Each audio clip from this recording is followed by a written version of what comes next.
Lillian the Waters, in the voice of Revelation, the Book of Life.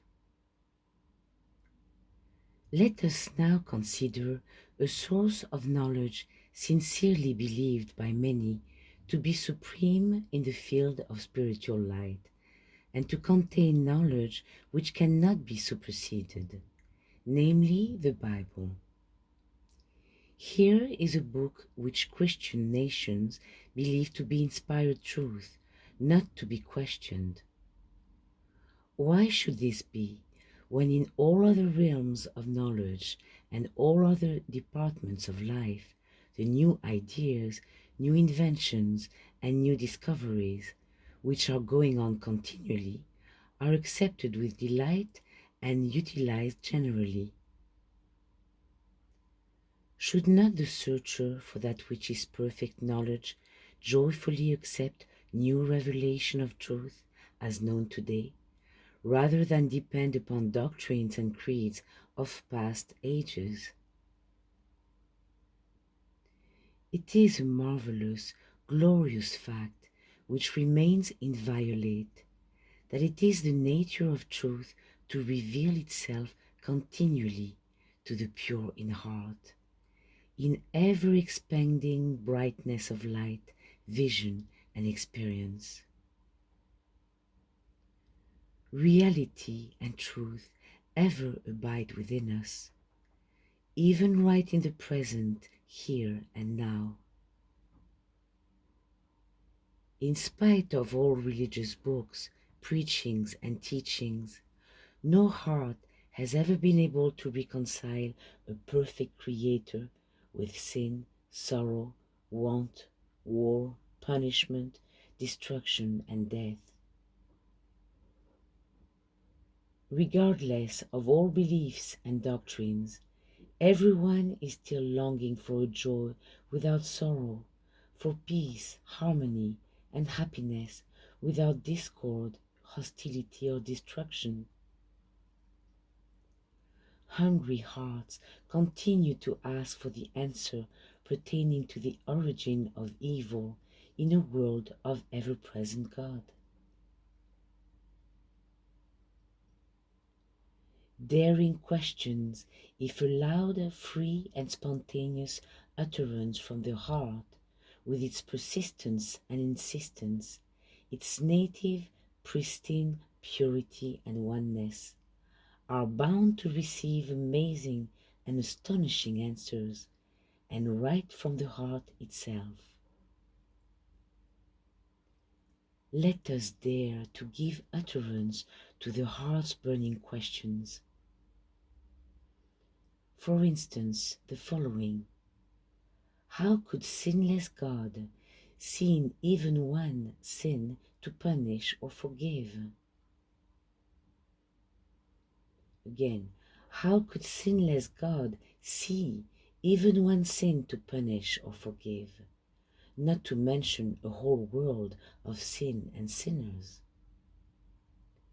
Could divine love rebuke error when it knows no presence but its own?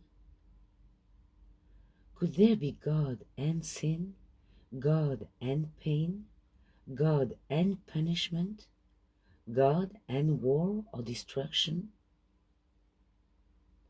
Can there be one infinitude of being, and also a world of sick, sinful, and suffering humanity? True, every Christian religion of today accepts two existences, two powers, two minds, two beings, namely, one that of God, and two that of man. Every religion identifies us as man, a human being, living in a human existence, wherein we must work out our own salvation through struggle, regeneration, and overcoming. Christian books, written since the Bible, professing to be founded upon the Bible, to be a spiritual interpretation of or a key to the Bible, contain the same platform of dualism. All Christian teachings and practices of today, whether called orthodox or metaphysical, identify us as men with human mind and will, in need of regeneration and salvation. Were we a race of human beings, or humanity who must pray, strive, and struggle continually to overcome imperfections, discord, sorrow, and limitation, day after day, year after year? Never could we know the truth that the one selfhood is our only self, for none can know the truth except as the sinless selfhood. What gives one the real truth? What lifts his vision to the living God? What brings him glorious light, peace, and security? Something within himself, something within his own heart. Truth is made known to us through inner light only, the still small voice. Here is where they shall be all taught of God. Spiritual insight or vision is a beholding which is wholly spiritual, incorporeal.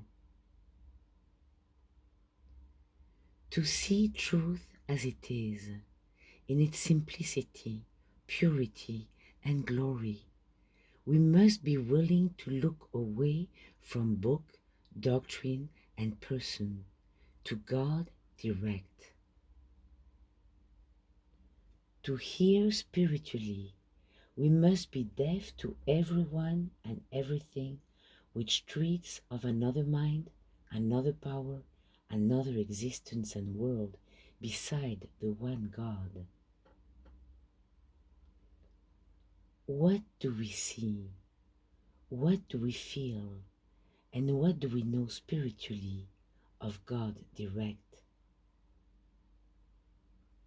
What is it that is revealed to us regarding sin, sinner, sinful world? It is this: the forever I am is the changeless, immaculate, indivisible all in all. God knows only truth, even as the sun knows only its own light. God never miscalculated, misconceived, miscreated. God did not sin. God did not permit or allow sin. God never told us of the presence of sin, sinner, sickness, devil, or death. God knows only God. Truth knows only truth. Truth never devised a way to pay sin's wages. Truth never predicted war, bloodshed, or tribulation. God is the only selfhood of all. God is the only power. God is the only existence. The forever I am is our only self. In the light of the Eternal One, we see as this one. We feel and we know as this one. God does not tell us that we are fallen beings, nor that we are separate from the light of truth. Through our heart's deepest devotion and loyalty to God as our only being, we can experience the eternal mind as our all and everything. We are certain that we have never been separated from Spirit. We are Spirit. We know there was no fall from divine mind. We are divine mind. We experience the perfect world dwelling within us. Reader, should it be worthy of our belief that a God who is the perfection of being could decree and predict sin, sorrow, strife, warfare, and death? They who have light within themselves, revealing the infinite God of love, peace, harmony, and perfection ever present, can no longer believe in a world of finite, sinful human beings. To them, their God must be one, changeless, absolute, all. The hour is at hand when we can read the book of life known by the one whose eyes is single. It is unique indeed, pristine and pure. It is not a compilation of writings, nor is it an interpretation of them. The book of life is revelation of the heart. It can be understood by the heart alone. Without regard to person, time, place or thing, the book of life, or revelation of the heart, reveals our real nature and being to be our only nature and being. It reveals the truth of our identity as it is now, and as it was, and as it ever will be, the one spiritual selfhood itself. Yes, perfect knowledge is come, revealing God as one unseparated, infinite self, being, mind, and existence. Thus cancelling belief in the legendary records of a fall, a curse, sin, misery, tribulation, human beings, human minds, human thinking, a future place, time, world, and existence. Revelation never ceases, nor can it have an ultimate finality. Nothing can stop the renewing light of the heart, which is ever sending forth its effulgence to those ready to receive it. New light is now come. Not only does it reiterate the revelation of God as the one infinite mind, but it further reveals that we are this mind, here and now, and that we are not mortals with human minds. New light reveals spiritual existence to be the only existence we have now or ever can have. When this new light, that we are spirit, the one mind, supersedes for him the imperfect teaching, even that which appears in his most cherished textbook or the Bible itself, one will realize that out of the mouth of the one mind and being there cannot proceed the teaching of both oneness and duality, both spiritual mind and human minds, spiritual being and mortals, truth and error. He who has the light which reveals the one spiritual mind and the one spiritual existence to be the only mind and the only existence there ever was or can be, knows further that there absolutely cannot be an infinite God of love, peace, harmony, and perfection, and also a world of finite, sinful human beings. Whatever is perfect and infinite must be one, it cannot be two.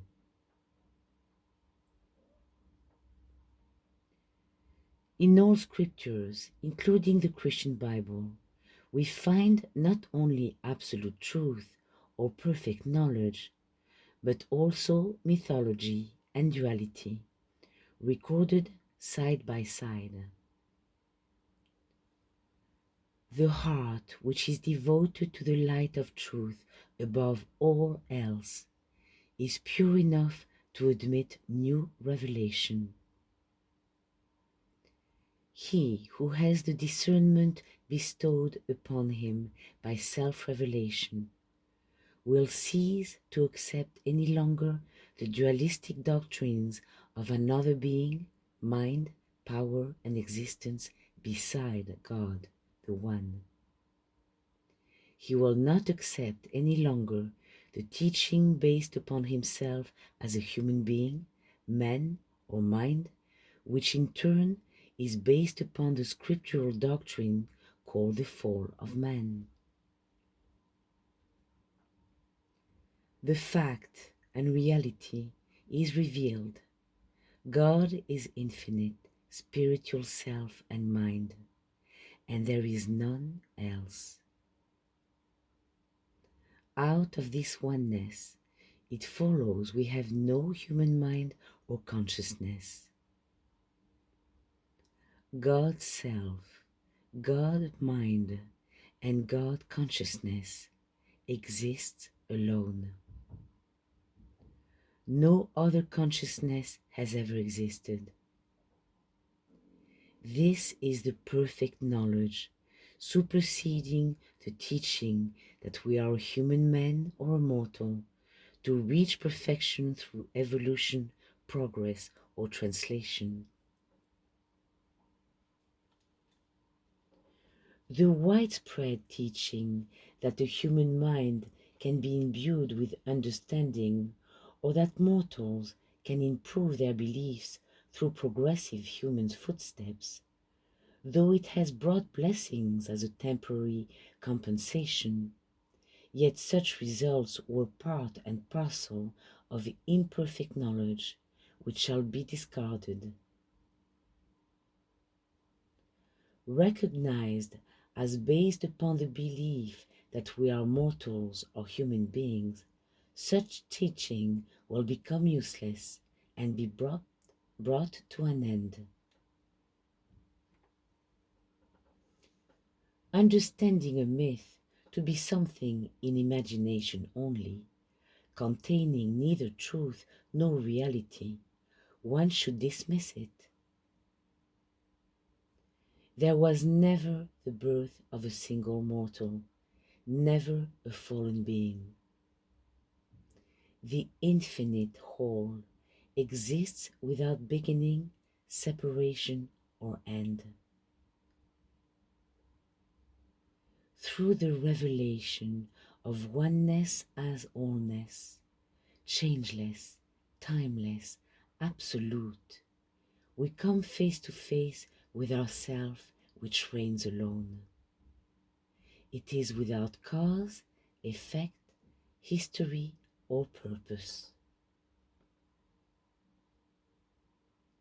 With a wholehearted love and absolute devotion to truth and light itself, one will let go his former beliefs, the same as he discontinued the use of candles and the horse and buggy. If yesterday he believed certain things and ideas to be true when they were not, he can be ready today to accept new and renewing spiritual ideas and insight, just as he accepts new inventions as they become known and available. No fear is attached to the turning to and acceptance of this enlightened standpoint. Every interpretation, doctrine, or practice which would connect identify or associate us with degenerate beings, humanity, humanhood, or mortals, will be swallowed up and lost sight of in the luminous light and perfect knowledge that the infinite I Am remains unseparated and alone.